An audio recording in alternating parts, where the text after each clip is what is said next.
Welcome back to the Gen Z Speaks podcast. We are back with another episode where primarily we're going to be discussing the ongoing situation in Ukraine and Russia. And like our previous episode, we have someone who's from Ukraine to help us explain what's going on and offer his perspective. Max, welcome to the show. We appreciate your time. Max is a student at USC studying economics and math. And I know this is a tough time for you, so we really appreciate your time. How are you doing? Thank you, guys. I'm okay, to be honest. The initial shock is gone. I've experienced a wide range of emotions in the past 7 days, but I am honestly doing okay because I'm definitely doing much better than a lot of people in Ukraine. Yeah, so I know there's a lot of news that's coming out of the West and from Ukraine and Russia about what exactly is happening. This is like the seventh day of officially since when the war started. What's in your opinion, what's your take on what's happening on the ground so far? Did you expect Ukraine to put up the defense that it has? And where do you see the next coming days going?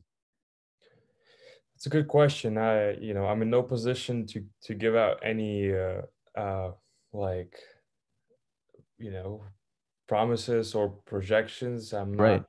I'm not a. I'm not a professional. I'm not a military expert. But to answer your first question, did I expect Ukraine to put up a fight the way it did? Yes, 100%. I had never had a doubt about that. The West has caused a great panic because all it did was look at the numbers. Oh, look at there are 200,000 Russian troops on the border. Thousands of whatever tanks and armored vehicles, but that doesn't that's not the whole picture. People talked about Russian troops, and yet nobody talked about Ukrainian side of things. Ukraine has one of the biggest armies in Europe, um, and it's also an army that is highly trained and has a lot of combat experience throughout the years. So it is a well-prepared army. And another thing, like that people didn't talk about, probably didn't even consider, most of us, but it's not Ukraine invading Russia. We're defending our own home. We know every inch of our forests, our cities, our roads. Like this is, we know everything about our home. We know where to strike best. We know when to retreat. We know when to counterattack, and the enemy coming into our country has no idea. It doesn't know our forests, it doesn't know our roads, it doesn't know our cities, and doesn't know our people. But our people are very strong. It's not just the army that's fighting. Regular people like you and I are doing their own part. So yes, I definitely expected Ukraine to put up a fight, and I wholeheartedly believe that it will win this war. That's really awesome to hear. To be completely honest, right? On top of it being, not only the military experience they have, but I feel like a lot of people, they disrepresent like the heart Ukrainians have in this, right? I mean, I think when a big army's coming in and you have that, that audacity to fight back, it's not just like, I'm going to do something. It's like, no, I'm fighting for my home. Kind of like you said. Obviously the Ukrainians' heart and character, it shows, leaps and bounds here. But how do you think that compares to how the Russian soldiers are doing right now? Oh, it's heaven and earth, because Ukrainian soldiers, people, volunteers, are their morale is very high. They're not just fighting just because they're fighting to survive. They're fighting for their families. They're fighting for their home, and that motivation comes from a much more powerful place than the motivation of our enemy. What is their motivation? They have no motivation to be there. A lot of the soldiers that came, that were captured, they they all say the same thing. Thousands, they say, we had no idea we were going to fight in Ukraine. They told us that we were going on to train. They told us we'll be back tonight. And obviously that is not true. What I think is Russian officials just straight up lied to their people, not just their people, but their army, their soldiers, young guys, like in 20, 19-year-olds. So they're not prepared to fight. A lot of them give up. A lot of them, there are accounts, saying that some Russian soldiers intentionally drive their vehicles in circles to exhaust all the fuel that they have, so that they don't have to fight. There are accounts of them sabotaging their vehicles and their weapons just so that they don't have to fight. So their morale is extremely low. It's not only they're scared, but they just have no reason to be there, and they're beginning to realize that. So I don't only think that Ukraine has leveled the play field. Like I said, I think it has the upper hand. Max, I definitely agree with you that the contrast between, the motivations, what they're feeling right now. One side is fighting for their home, while the other side is pretty much fighting because their leader told them to, right? Right. And last week we spoke with another Ukrainian American, David, and he spoke on this matter. And one thing he told us that I found very sad is just that Ukrainians don't have hate towards Russians. In fact, he told us that Ukrainians see Russians as their brothers. You guys speak the same language, you guys look the same, you guys have same language, same culture, all these like similarities, and you guys see each other as brothers. Is that sentiment common with most Ukrainians? And you can comment for yourself. And how do you feel about the whole take of this war is just unnecessary, and it's primarily the leaders? I mean, you can see the Russians, there's thousands of protesters in Russia that are protesting. However, they're being arrested and shut down by the leaders. Yeah. I'll have to disagree with the statement of your previous guest, because, well, of course, our nations, our people share, similar history, similar traditions, similar culture, and religion, but at the same time, we're very different. We don't speak the same language. We have, our language is Ukrainian. It's similar. I think the best way to look at it is Spanish and Italian, or Portuguese. It is also true that a lot of people in Ukraine, especially in the eastern region, speak Russian. But I think, if there was any sentiment towards Russia as, a brotherly nation, it is gone, and it'll never be there ever again. Russia has lost. Well, for one, I never believed that even before this conflict, but I think it's just it's not possible. Russia, like, brothers do not kill brothers, and this notion of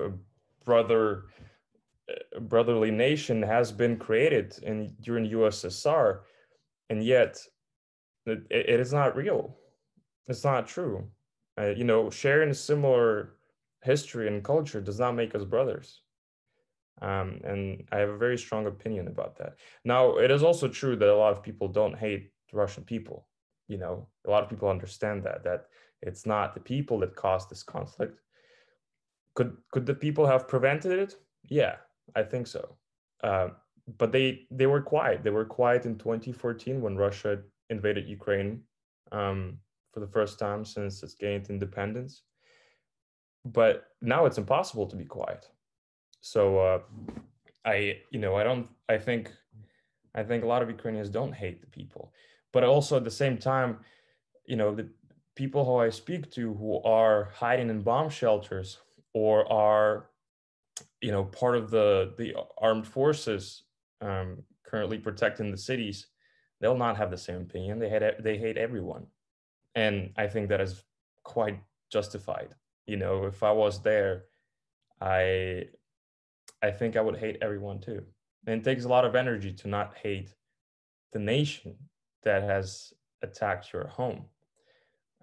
So it will be it's going to take a lot of time to heal.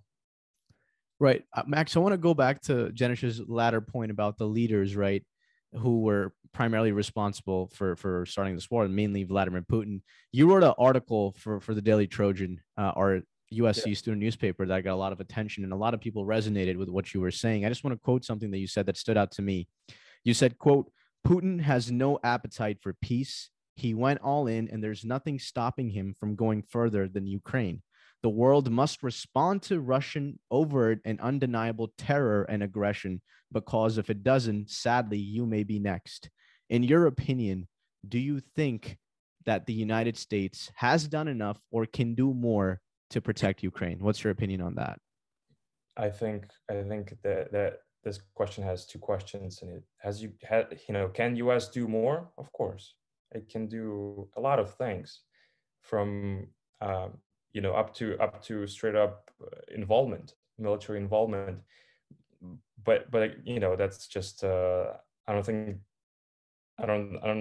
think the US wants to do that, and not the leaders, not the people in the United States, because, well, that just means that the world is at war again. The entire world is at war, because if US joins in, then NATO has to as well. So it can do more, yeah, but so depends how you look at it. Has it done enough to, sorry, what would you say, to prevent or to help? Yeah, do you think, like you said, you're absolutely right that militarily the United States, Biden just said in the State of the Union address yesterday, right, that they're not going to intervene or put troops in Ukraine. He's made that clear from the very start. And so, but the United States has been giving Ukraine $350 million annually since 2014. And, they, I believe, signed a new economic package that supports Ukraine through, giving them ammunition, etc. So do you think maybe they can increase that? And are you satisfied with the economic sanctions that the US and NATO has put on Russia so far? I'm just trying to understand, your perspective in terms of the US response to Ukraine so far. So I'll take it piece by piece. So in terms of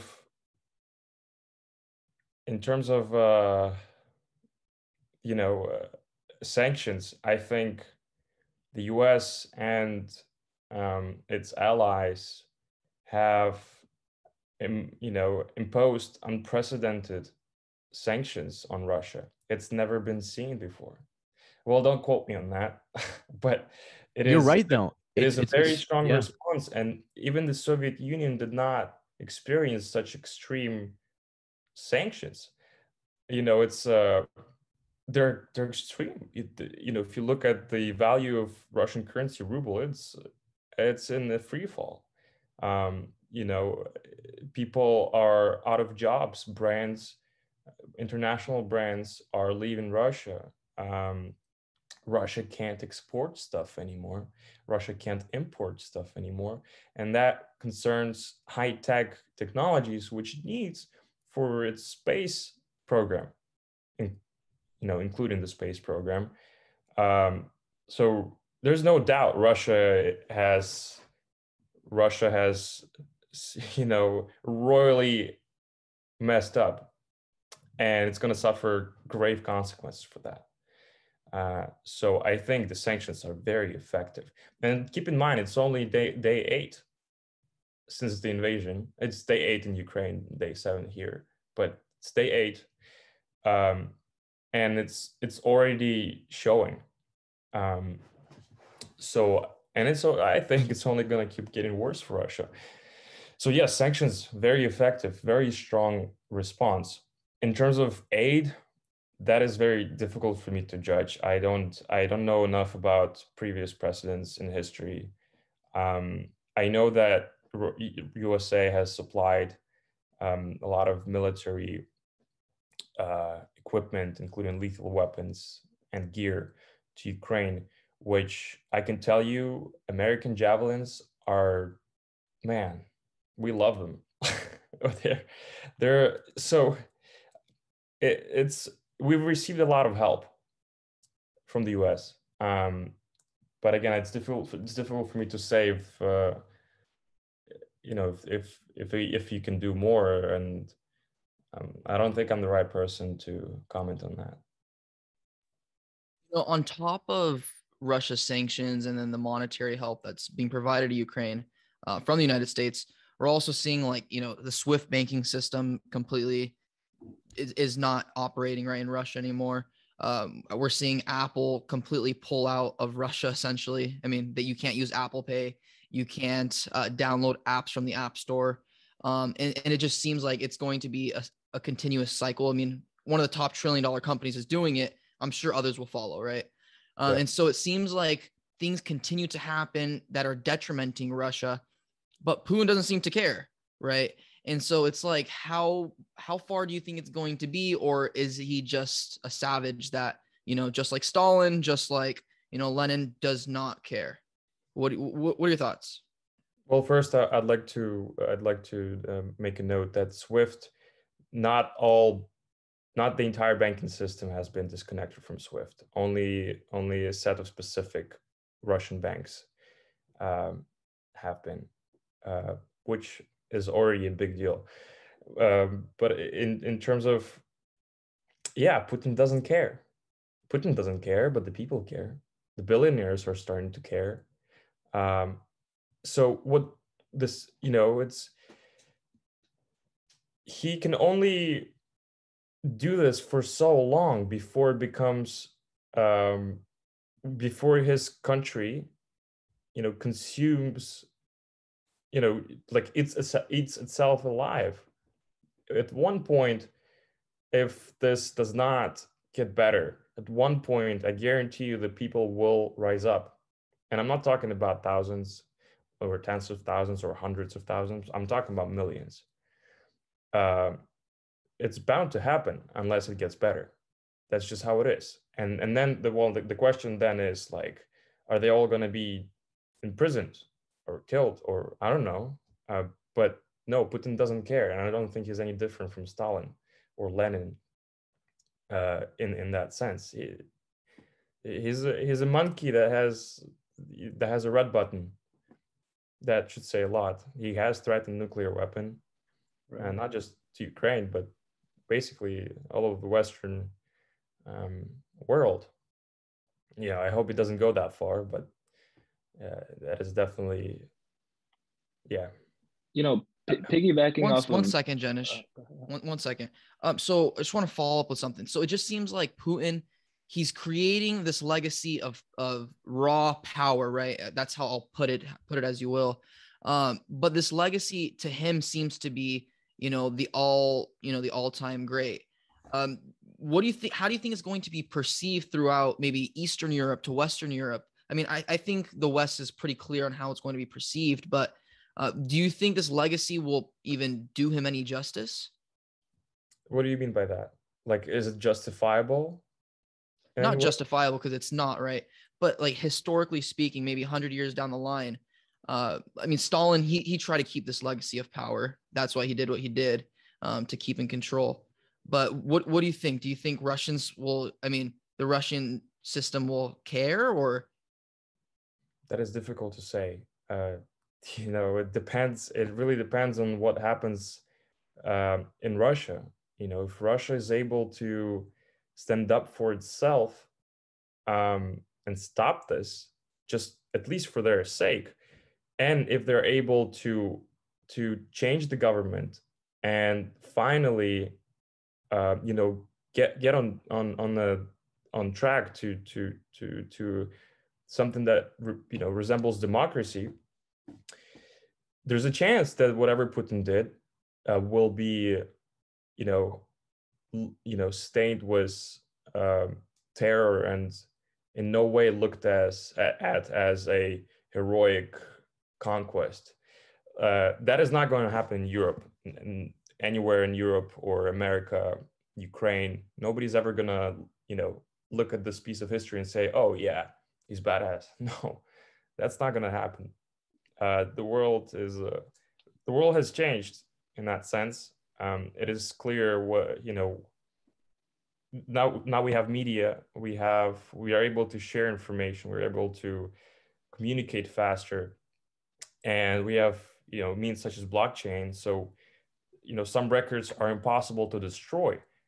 And there's essentially no way for you there's no propaganda that can cover this up. Right. So I hope that answers your question. Yeah, and so Max, from a Western perspective, how we see it in America, we see, we can speculate on a lot of reasons why Putin might have, invaded Ukraine right now. He wants to get back to the glory days, quote unquote, glory days of the Soviet Union, or when Russia was a powerhouse, or any of those sorts. I remember you mentioned that you spoke with a lot of Ukrainian people in bomb shelters and etc. What is their sentiment on why Putin is doing this right now? What do they generally think about Putin's decision to invade at this moment rather than before? Well, obviously in 2014, but like right now with the whole full invasion of Ukraine. They're not thinking about it. There's a very narrow set of things that people are thinking about right now in Ukraine. They're thinking about how to survive, how to defeat the enemy, and how to stay, how to not be hungry. They're not able. Maybe they are, but they're not. I don't think a lot of people are trying to actively analyze why he did it. Everyone is agreed on that. He's there's a word in Ukrainian, we call him, I don't know, is this can I say Go something? for it. Yeah, Go go for it. Yeah, there's no censor. If you translate it, it says Putin is a dickhead, except it sounds much more vulgar in Ukrainian. And so everyone is pretty much set on that. It doesn't matter why, when, and why now. All that matters is it happened, and now we have to do our everything we can to stop it. So right. And I think that's powerful. I think that kind of gives a perspective on how, us in our privileged position where, we're not actually fighting right now. We can think about all these different things, but in real life, in reality, people don't give a shit about this. It's all about, let's fight and let's win this. Yeah. We have the luxury, right, Max? And like, we have the luxury to consider why Putin is doing this at this certain point in time. But Ukrainians right now are literally making life and death decisions, and their priority is to first get their family to safety, survive the next day. And like you said, they don't have any opportunity to do that. I know you mentioned to me in a call last week that your grandmother was trying to cross into Poland, right? Is all your family members now doing better? Are they safe? Can you update us on that? Yeah. So my cousin and my grandma, and another family friend, a girl, she's 16. They were able to cross the border in Poland and fly out to Spain. So they're currently with us in our home. But not everybody can do that, or not everybody wants to do that, because for many reasons. One, well, you might know that men between the ages of 18 to 60 are not allowed to leave the country. Right. So a lot of women choose to stay because they don't want to leave their loved ones alone. A lot of people choose to stay if they feel safe, and for mostly it's Western Ukraine. People feel safer in Western Ukraine, and I just spoke with my cousin today. She said, I'm not leaving, we're not going anywhere because, well, the sky is clear for as of right now, and it seems safe. But should things get worse, we're definitely going to try and leave. I know you, Max, you have to leave soon, but any final thoughts on the crisis so far? Whatever you want to tell us, let us know, and let us know how Americans can help. Obviously, there's organizations that are the money is supporting the Ukrainian army, and maybe you can help through that. Just let us know what your final thoughts in anywhere shape that college students or Americans can continue to support the Ukrainian people during this time. Yeah. Well, what I've been telling people when they ask me about, final thoughts, I'll say the same thing. I'll add a little more after that. But I want the entire world to know that our president has the biggest balls in the universe. He is not a politician. He is not a soldier. He is a showman. He is an actor that people chose freely in democracy. That means a lot. Now he's made it very clear that he's going to stay there until the very end, and that shows even more. That spirit symbolizes not just our country, not just the people, not just our president, but that's how everyone feels. And if by any chance any Russian watches this video and knows somebody who is being sent to fight, let them know that they're not gonna find peace there. They're not gonna get out of there alive because of our spirit. That's one thing. Two, in terms of help, yeah, like you said, there are a lot of organizations where people can donate. That's probably the easiest thing that people can do. I don't know if you'll be able to include these links in the description or. No, for sure, we can do that. But so there are two types of organizations. One is strictly humanitarian aid, for children or for refugees or for other things. And the second type is military donations. So those type of donations would go directly to the armed forces of Ukraine, which means they can buy weapons with that money, so that people know what they donate to. I'll make it clear, and so that you can also put it down in the description. Everything helps. Every $5-10, that can buy a lot of food for people. That can buy, maybe $100-200 that can buy a new helmet for our soldier. So that helps. Third thing that people can do is, go talk to your politicians. Let them know that you're concerned, if you are, and let them know that Ukraine needs more help. I think that ties back into your earlier question at the beginning of our talk. Can the US do more? Yes, it can. It doesn't mean direct military involvement. It can provide more humanitarian aid. It can provide more military aid. It can do more sanctions and other things. So go speak to your senators, to tell them that there's a lot more that can be done.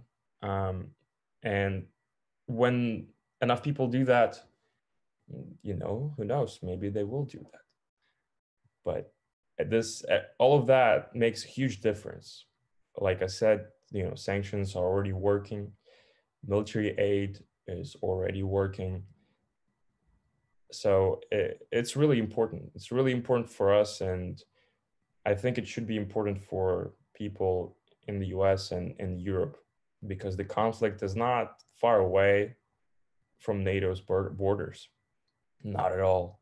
And if you know what NATO means, yeah, a single bomb dropped in Poland means US is at war.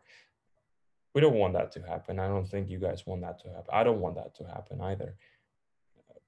And that's why it's important to do the best you can to help. Right. Right. And it's been astounding to me, surprising to see how Ukraine, you know, as you said, President Zelensky has been able to kind of unite the world and, you know, raise awareness about what's happening and really make every single person who does not live in Ukraine, you know, feel the pain of Ukrainians. I think that's a really important leadership thing that he's been able to do. And I'm surprised to see, you know, the unity in Western Europe, you know, in America on this issue. So that's definitely something that I did not expect personally. And Zelensky, like you said, has been able to do. My last thing was just, you wrote something that kind of in your article, The Daily Trojan, that also was interesting and really profound. You said that there's no Russian tank that will break our spirit. And I think we're seeing that, you know, at this very moment, how Ukraine has been, you know, successful in defending its country so far and exceeded all expectations. And, you know, all we can do is our thoughts and prayers. But like you said, specifically, there are certain organizations and ways to financially help Ukraine. And we'll be sure to plug that into the podcast. But again, Max, thank you so much for your time. I appreciate it. I can't imagine what it's like to be in this position. So, you know, your time really is valuable and your perspective was important to share as well. Thank you guys. I know it's been great that, you know, the support that I see from everyone I know, everyone who knows me. Some people that I haven't spoken to in years have reached out to me asking how they can help, and that's something I never expected.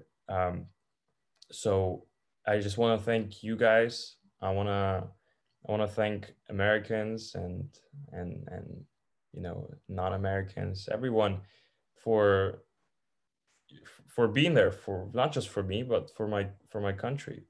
And I think if the situation were reversed, I think I know we would do the same. Right.